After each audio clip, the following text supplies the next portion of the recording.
पुण्य भी पाप भी। और संचित कर्मों का ढेर लगा हुआ है आपका, संचित होते हैं जो पहले जन्म जन्मांतर के कर दिए। संचित में पुण्य भी है आपके, पाप भी हैं, दोनों धरे हैं वहां, रखे सुरक्षित।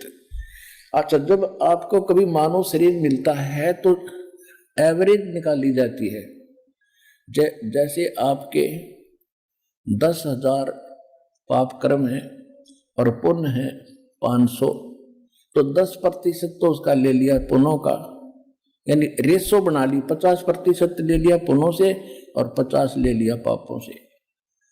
तो जिसके पुण्य कम है तो पुण्य तो आए समझो 250, और 10,000 में तो पाप आगे 5,000। उस रेशो से आपका प्रारब्ध बना दिया और वो आपने भोगना ही पड़ेगा, चाहे राम रट लो, चाहे कृष्ण भज लो, और चाहे ब्रह्म की जाप कर लो, चाहे कितनी घंटी पीट लो, उसमें कोई परिवर्तन नहीं हो सकता। और फिर परमात्मा क्या करेगा, आपके उन संचित पाप कर्मों का नाश करेगा, पुण्य शेष रह जाएंगे। पुण्यात्मा वो मंत्र है, ये जाप दिया है दाता ने हमारे को, ये अनमोल छुपा के रखा था।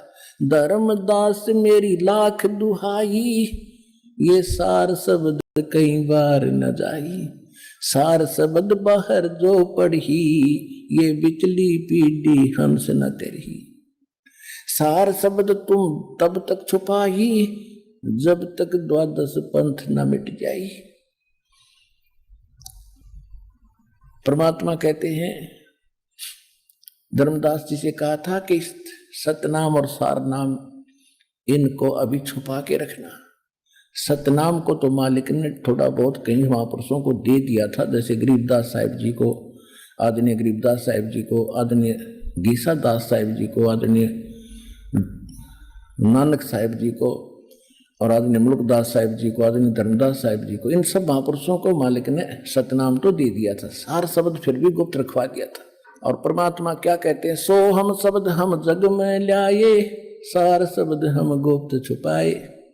खुद भगवान कबीर साहब कहते हैं कि वो सो हम शब्द हम ही लाए। ये सो हम शब्द का किसी को ज्ञान नहीं, ना किसी वेद शास्त्र में इसका ये लिखा है जो पूर्व के ग्रंथ है। परमात्मा के ज्ञान के बाद तो इन महापुरुषों को भगवान ने सोम तो बता ही दिया था। तो ये 2 अक्षर से मिलकर सतनाम बनता है कोम, और ये जो एक सोहम, इसके विषय में नानक साहिब जी भी का प्रमाण है कि यही जाप किया करते थे, जिससे ये पाप नाश होते हैं। पुण्यात्माओं, जैसे किसान फसल बीजता है, गेहूं के साथ साथ खरपतवार साथ ही उग